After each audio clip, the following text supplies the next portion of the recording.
Polícia Federal cumpre mandados de busca e apreensão em endereços ligados ao deputado federal Ottoni de Paula e ao cantor Sérgio Reis.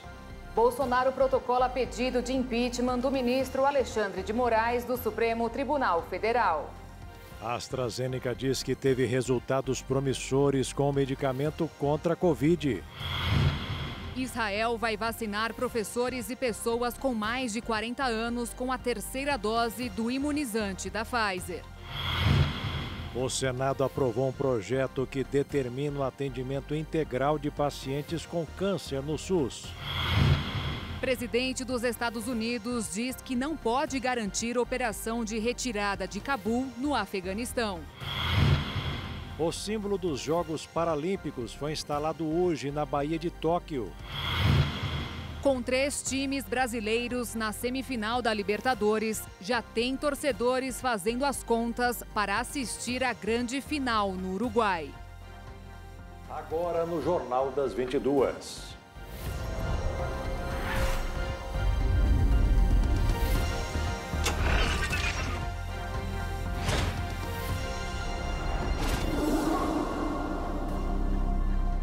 Olá, boa noite. Boa noite. O grupo farmacêutico AstraZeneca anunciou resultados promissores de um tratamento contra a Covid-19 que diminui de maneira significativa o risco de desenvolver uma forma sintomática da doença em pacientes com condições frágeis. Em meio à corrida para vacinar o mundo contra a Covid-19, cientistas correm para desenvolver medicamentos eficazes contra o coronavírus. Nesta sexta-feira, o grupo farmacêutico anglo-sueco AstraZeneca anunciou resultados promissores de um tratamento contra a doença. O fármaco diminuiria de maneira significativa o risco de desenvolver uma forma sintomática da Covid em pacientes com condições frágeis. O tratamento com anticorpos AZD7442 não havia se mostrado eficaz em pessoas já expostas ao vírus. Mas, de acordo com a AstraZeneca, os resultados apareceram quando a droga foi administrada em pacientes antes do contato com o vírus. Houve uma redução em 77% do risco de desenvolver uma forma sintomática, conforme dados da fase 3, a qual corresponde a testes clínicos em grande escala, projetados para medir sua segurança e eficácia. A AstraZeneca indica, inclusive, que não houve casos graves de Covid-19 ou morte. Destes ensaios, realizados na Espanha, França, Bélgica, Reino Unido e nos Estados Unidos, participaram 5.197 pessoas. Cerca de 75% dos envolvidos apresentavam comorbidades. O tratamento foi administrado por via intramuscular. O laboratório disse que enviará uma solicitação às autoridades sanitárias para obter sua aprovação para uso emergencial. A AstraZeneca foi também uma das primeiras a validar sua vacina contra a Covid-19.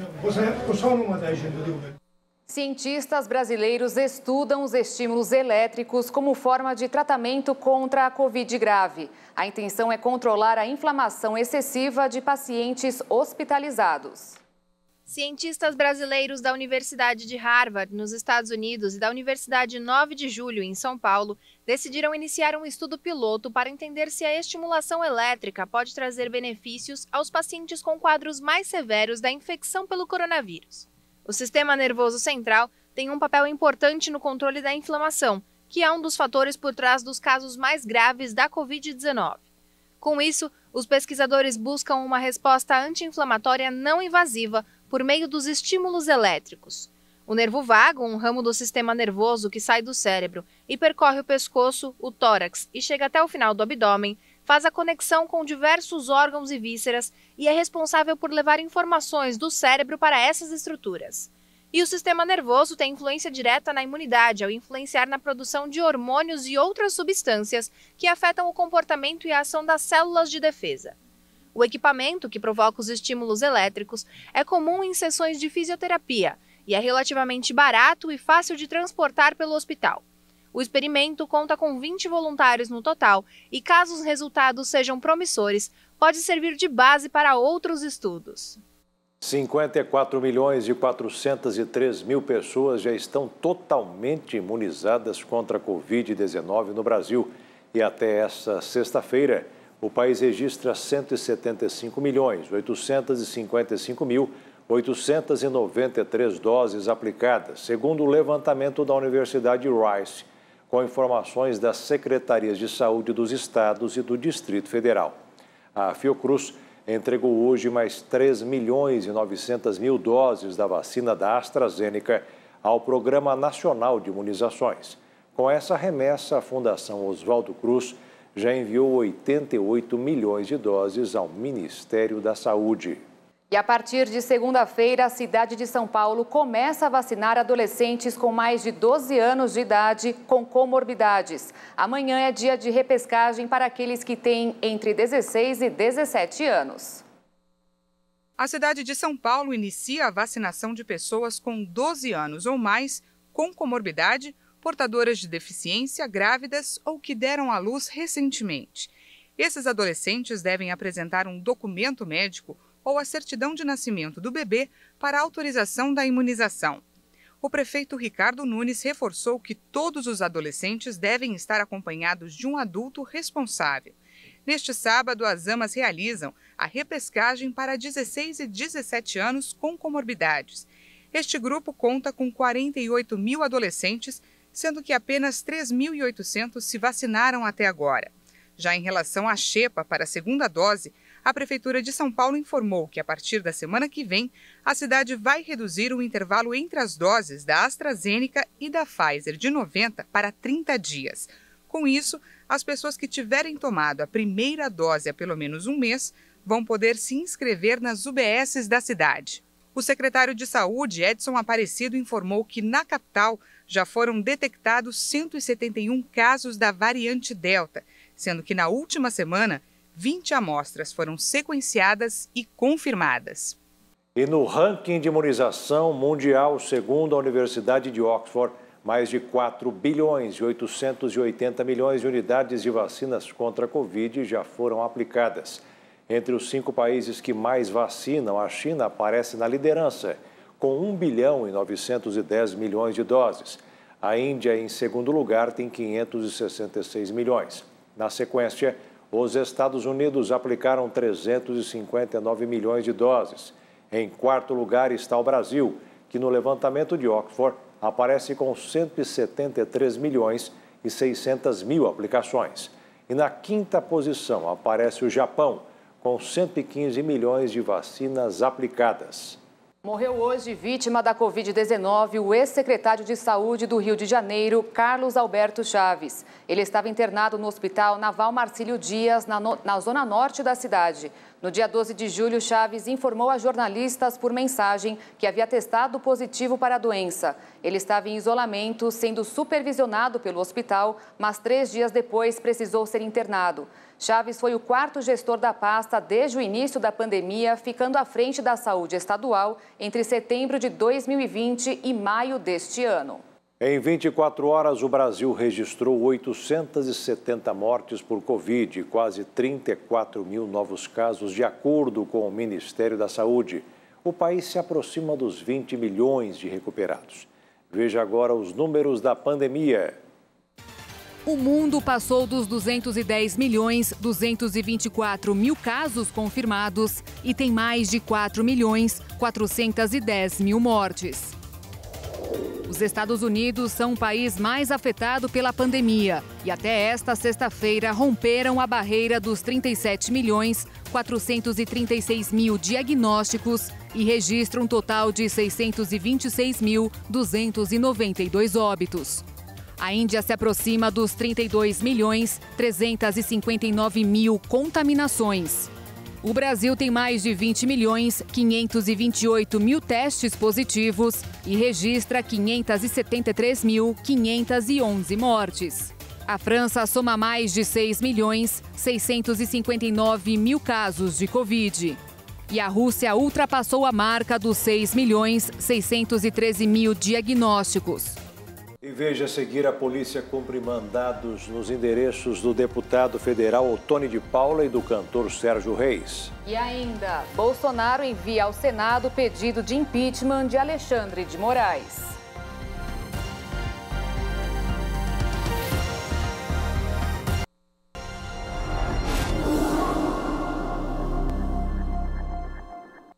A Polícia Federal, por determinação do ministro do Supremo Tribunal Federal, Alexandre de Moraes, cumpriu mandados de busca e apreensão em endereços ligados ao deputado federal Ottoni de Paula e também do cantor Sérgio Reis. Eles são investigados por convocar atos definidos por Moraes como violentos, às vésperas do 7 de setembro. A ação foi questionada pelo parlamentar, que definiu o ato do ministro como ditatorial. Em outra frente, uma ação do presidente da República, Jair Bolsonaro, pede que o Supremo reveja o dispositivo do regimento interno que embasou a abertura do inquérito das fake news. Seguindo determinação do ministro Alexandre de Moraes, a Polícia Federal cumpriu mandados de busca e apreensão em 6 estados e no Distrito Federal, em endereços ligados ao cantor Sérgio Reis, ao deputado federal Ottoni de Paula e mais 8 pessoas. Segundo o ministro do Supremo Tribunal Federal, os alvos da operação pretendiam utilizar direitos fundamentais para atentar contra a democracia. A Procuradoria-Geral da República teria apontado que eles estariam convocando a população para praticar atos violentos em protestos às vésperas do 7 de setembro, em manifestações e greve de caminhoneiros. Na decisão, Alexandre de Moraes considera que o direito de reunião e a liberdade de expressão são princípios basilares do Estado democrático de direito, mas diz que estes direitos não podem ser exercidos de maneira abusiva e atentatória à proteção dos direitos dos demais, exigências de saúde, moralidade, ordem pública e segurança nacional. Para o ministro Alexandre de Moraes, a conduta dos investigados é gravíssima e ilícita e constitui ameaça ilegal à segurança dos membros do Supremo e do Congresso. Moraes também proibiu os investigados de se aproximarem da Praça dos Três Poderes num raio de 1 quilômetro, com exceção do deputado, já que exerce mandato parlamentar. Pelas redes sociais, o deputado federal Ottoni de Paula, do Partido Social Cristão do Rio de Janeiro, se manifestou e disse que não vai recuar. Eu não vou recuar 1 milímetro. 1 milímetro. 1 milímetro. Fica nervosa não, esposa. Não vou recuar 1 milímetro.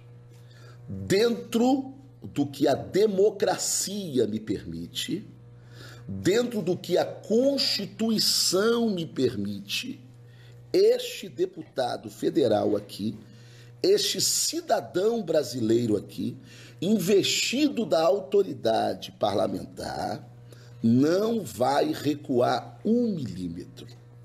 Se alguém pensa que eu vou deixar de falar o que penso, se alguém pensa que eu vou deixar de ter a mesma postura que eu tenho, eu não vou deixar de ter.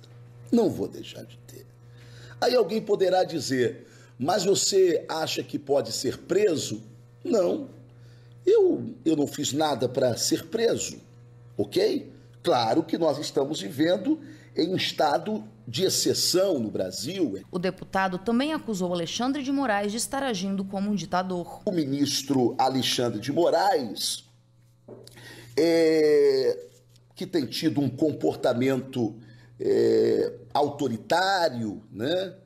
E por isso é que eu já adjetivei o comportamento dele como um déspota. Déspota é aquela pessoa que tem um comportamento ditatorial. Juristas defendem, no entanto, que nenhum direito é absoluto e mesmo com imunidade parlamentar, o deputado deve responder pelos seus atos. Nós podemos evidenciar que a atuação do ministro Alexandre de Moraes, em momento algum, extrapolou as regras rígidas, né, do direito constitucional, ou seja, as linhas do jogo, as regras do jogo estão sendo cumpridas de forma segura e justa.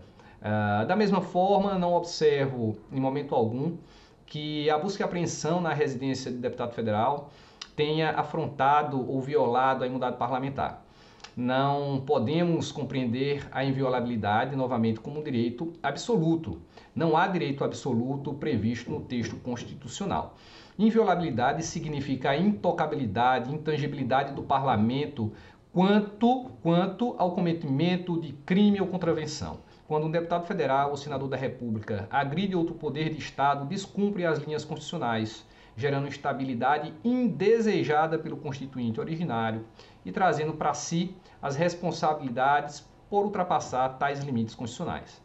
Repito e insisto, não existe direito absoluto assegurado constitucionalmente. O parlamento é o local por excelência para a livre manifestação, para o livre mercado de ideias, não para o livre mercado de ofensas ao Estado de Direito e à democracia. Ao meu ver, não há que se falar em arbitrariedade ou excesso por parte do Supremo Tribunal Federal, porque o que vai ocorrer e o que já está ocorrendo é uma investigação a respeito dessas reuniões, se elas extrapolam ou estão dentro do limite previsto na Constituição Federal. Se por um lado existe a liberdade de manifestação, liberdade de expressão prevista na Constituição, também é verdade que essa liberdade não é absoluta, ela tem limites, e os limites estão justamente até o ataque contra o próprio Poder Judiciário. Então, essas pessoas que estão sendo investigadas agora, ou que estão sendo alvo de determinações e decisões, de alguma maneira atentaram contra a democracia, ameaçaram a democracia, quando ameaçam o Supremo Tribunal Federal, ou quando ameaçam algum ministro do Supremo Tribunal Federal.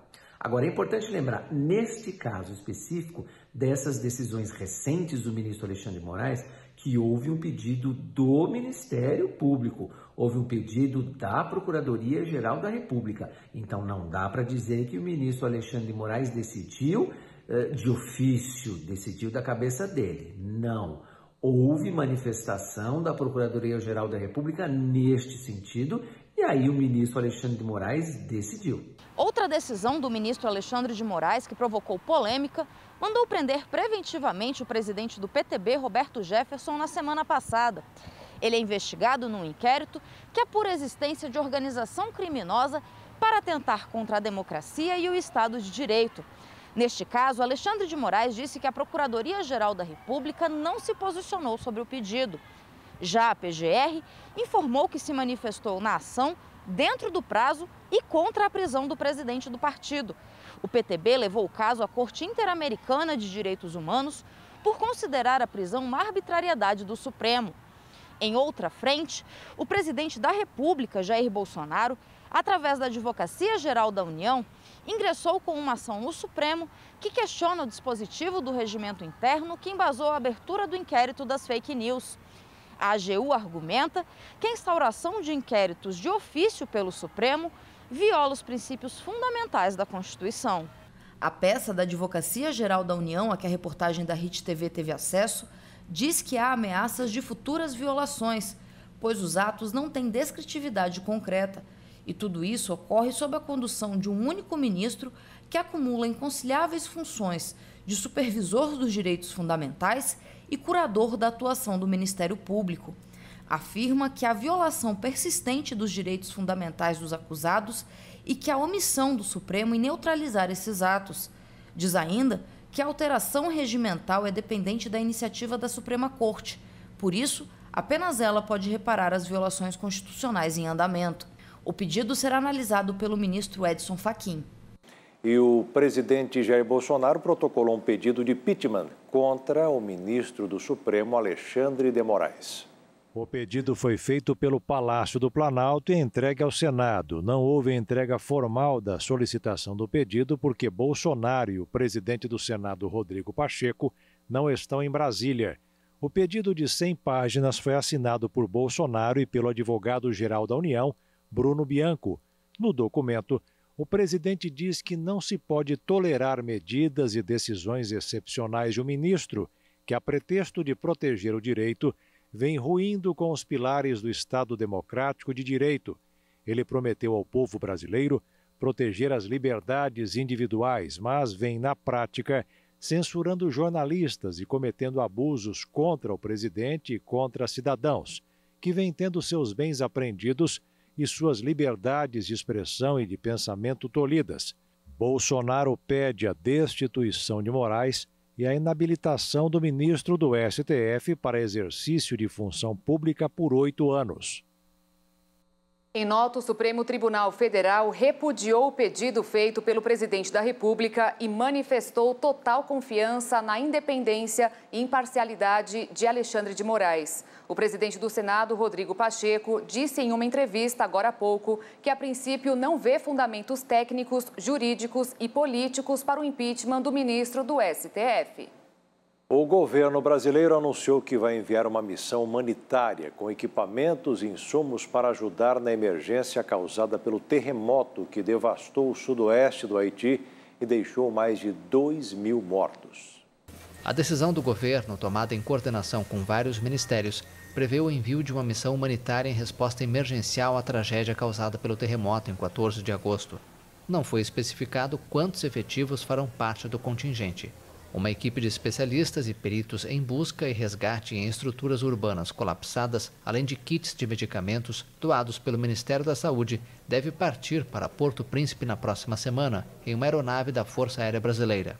O Brasil liderou a missão das Nações Unidas para a estabilização no Haiti entre 2004 e 2017 para apoiar as forças policiais do país na missão de manter a ordem. As operações de resgate continuam de acordo com a Defesa Civil haitiana, que reportou na noite de ontem um balanço de 2.189 mortos, 332 desaparecidos e mais de 12.000 feridos no terremoto.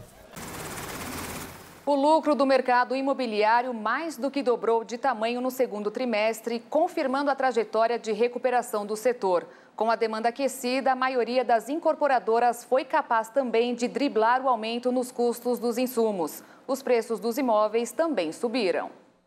De acordo com dados compilados pelo Estadão Broadcast, a partir dos balanços de um grupo de incorporadoras, o lucro líquido consolidado das 17 maiores listadas na Bolsa foi de 991 milhões no segundo trimestre. Um montante 158,5% maior do que no mesmo intervalo de 2020, quando a Covid-19 se espalhou pelo país. A receita líquida consolidada chegou a 7 bilhões 224 milhões de reais, expansão de 35,6%. Do lado operacional, essas empresas apresentaram juntas um salto de 121,4% na comparação anual, com lançamentos avaliados em 10 bilhões 769 milhões de reais. E as vendas líquidas totalizaram 8 bilhões 729 milhões de reais, com avanço de 75,1%. Os bons resultados do setor no segundo trimestre têm um peso forte do efeito da pandemia. Os estandes ficaram fechados por um longo período durante o segundo trimestre do ano passado por causa das restrições impostas pela crise sanitária, o que enfraqueceu a base de comparação anual. Na época, 7 incorporadoras não fizeram nenhum lançamento sequer e a maioria teve queda nas vendas. A demanda por imóveis, porém, se manteve aquecida, ajudada principalmente pelos juros baixos do crédito imobiliário. As vendas se recuperaram, encorajando os empresários a lançar empreendimentos nos meses seguintes.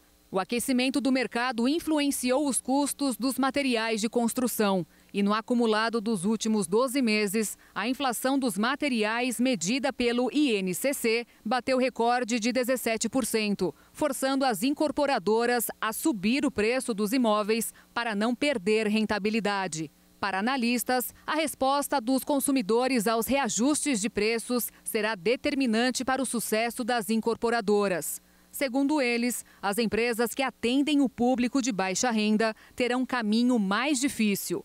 A Caixa Econômica iniciou hoje o pagamento da 5ª parcela do auxílio emergencial, começando pelos nascidos em janeiro.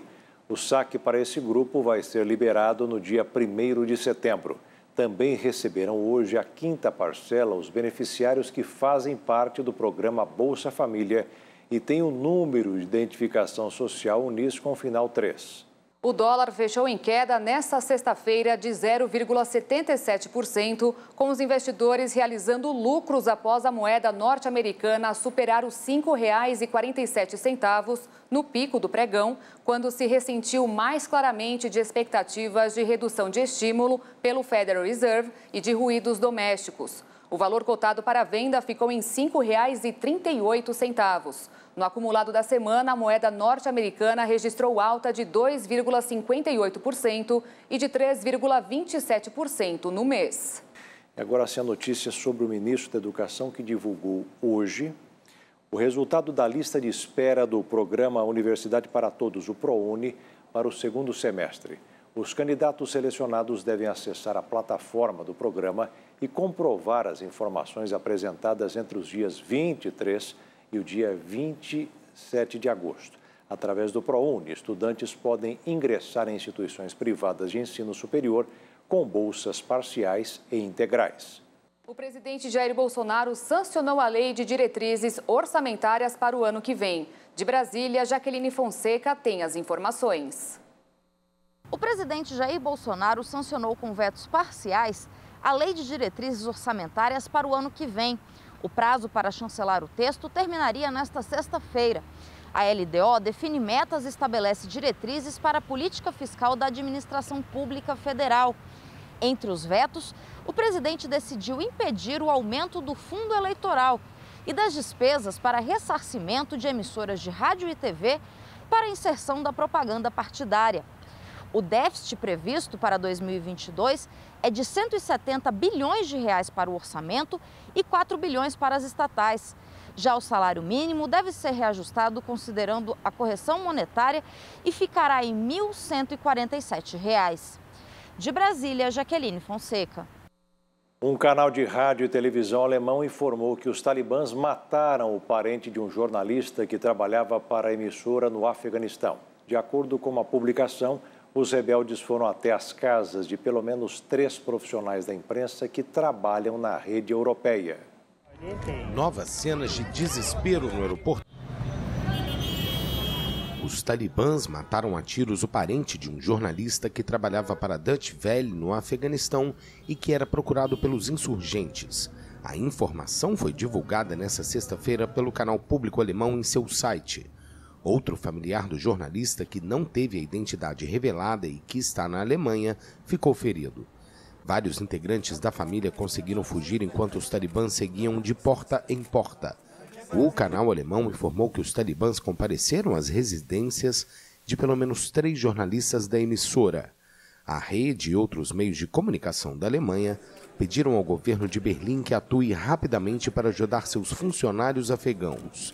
Depois de tomar o poder no Afeganistão ao conquistar a capital Cabul no domingo, os talibãs iniciaram uma campanha de relações públicas e prometeram respeitar a liberdade de imprensa, além de perdoar todos os opositores. Mas um documento confidencial da ONU afirma que os rebeldes estão intensificando a busca de opositores e pessoas que trabalharam para as forças estrangeiras e suas famílias. O presidente dos Estados Unidos, Joe Biden, disse que não pode garantir o resultado final da operação de retirada de Cabul, no Afeganistão. O democrata ressaltou que a prioridade no momento era retirar seus cidadãos e os aliados locais do país, mas admitiu que não podia prever o desfecho da operação. Não posso prometer qual será o resultado final ou se vai ocorrer sem risco de perdas. Mas como comandante em chefe, posso assegurar que mobilizarei todos os recursos necessários na missão. De acordo com o presidente americano, a operação é muito complicada. Esta é uma das maiores e mais difíceis retiradas da história, mas o único país do mundo capaz de projetar tanta potência em uma missão do outro lado do mundo com esse grau de precisão são os Estados Unidos da América. Apesar de Washington ter estabelecido o 31 de agosto como prazo final para retirar todas as suas tropas, Biden já afirmou anteriormente que a data estava em aberto para garantir a retirada de todos os americanos. Já retiramos mais de 18 mil pessoas desde julho e aproximadamente 13 mil desde que o transporte aéreo militar começou em 14 de agosto. Outros militares deixaram o país em voos charter privados facilitados pelo governo americano. Este é o segundo discurso de Biden desde que o Talibã voltou ao poder no domingo.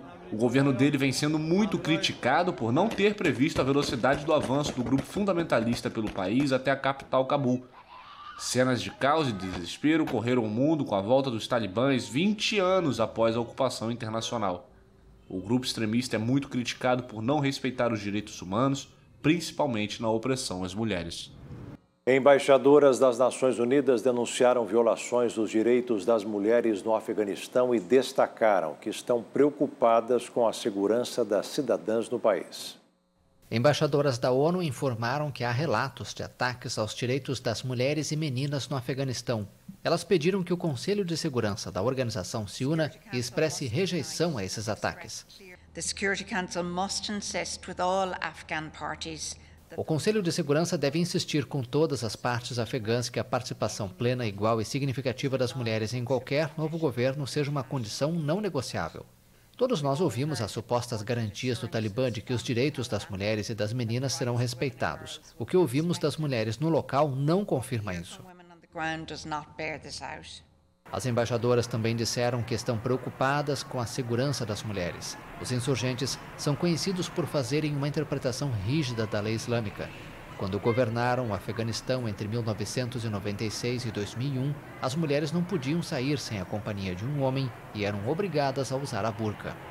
Hoje, o presidente russo Vladimir Putin pediu à comunidade internacional que evite o colapso do Afeganistão e advertiu que se deve impedir que os terroristas saiam do país escondidos como refugiados. Na entrevista coletiva ao lado da chanceler alemã Angela Merkel, ele ouviu um novo pedido pela libertação do líder opositor Alexei Navalny. Durante uma coletiva de imprensa conjunta com a chanceler alemã Angela Merkel, o chefe de Estado russo Vladimir Putin falou nesta sexta-feira sobre a situação no Afeganistão. Ele pediu à comunidade internacional para não impor valores alheios ao país devastado por décadas de conflito. A política irresponsável de impor os valores de fora e os esforços para construir a democracia segundo um modelo alheio à realidade local, sem levar em conta as peculiaridades históricas, nacionais ou religiosas, ignorando completamente as tradições segundo as quais os outros povos vivem, precisa ser interrompida. O presidente russo destacou que os talibãs controlam quase todo o território do Afeganistão e que se trata de uma realidade a se levar em consideração para não permitir o colapso do Estado afegão. Putin também considerou que é importante impedir a infiltração de terroristas nos países vizinhos do Afeganistão. O mais importante agora é impedir que todos os tipos de terroristas entrem nos territórios dos países vizinhos do Afeganistão sob disfarce de refugiados. Um dos países que não evacuaram sua embaixada em Cabul após a chegada dos talibãs, a Rússia garantiu nesta terça-feira que o grupo estava enviando sinais positivos em relação às liberdades e se comportou de forma civilizada em Cabul. Ao lado de Putin, na entrevista coletiva, Merkel pediu ao presidente russo que libertasse Alexei Navalny no dia do aniversário de envenenamento do líder opositor. Mais uma vez pedi ao presidente russo que solte Alexei Navalny e também deixei claro que continuaremos acompanhando o caso dele de perto. O presidente russo se defendeu, dizendo que seu principal opositor não estava preso por atividades políticas, mas por uma infração criminal com sócios estrangeiros. Após passar o período de convalescença na Alemanha após o envenenamento que muitos atribuem ao Kremlin, Navalny voltou para a Rússia em janeiro. Ele foi imediatamente detido e condenado a 2 anos e meio de prisão em um caso de fraude que ele considera de natureza política. A Procuradoria-Geral da Bolívia apresentou hoje uma acusação contra a ex-presidente de transição de direita, Jeanine Áñez, por genocídio e outros crimes, por causa da morte de cerca de 20 manifestantes opositores em 2019. O procurador-geral Juan Lanchipa disse que apresentou ao Tribunal Supremo de Justiça um pedido de denúncia contra a cidadã Jeanine Áñez, que está em prisão preventiva desde março. O crime mais grave pelo qual ela é acusada, o de genocídio, é sancionado com pena de 10 a 20 anos de prisão, de acordo com o Código Penal boliviano. No começo da semana, um grupo de investigação convocado pela Comissão Interamericana de Direitos Humanos revelou que, durante a crise social do fim de 2019 na Bolívia, forças militares e policiais cometeram massacres contra civis, incluindo execuções sumárias. A investigação abrangeu desde o fim do governo do esquerdista Evo Morales até o início do mandato de sua sucessora, a senadora de direita Jeanine Áñez. Durante a gestão da presidente interina, foram registrados 2 fatos graves. No dia 15 de novembro, na cidade de Sacaba, próxima a Cochabamba, e 4 dias depois, na usina de gás de Sencata, na cidade de El Alto, vizinha a La Paz. Foram 22 mortes classificadas como massacres. Após tomar conhecimento do relatório, a ex-governante pediu no Twitter um julgamento justo. E a seguir, o Japão instala símbolo dos Jogos Paralímpicos. E na Libertadores, torcedores já planejam viagem para a final.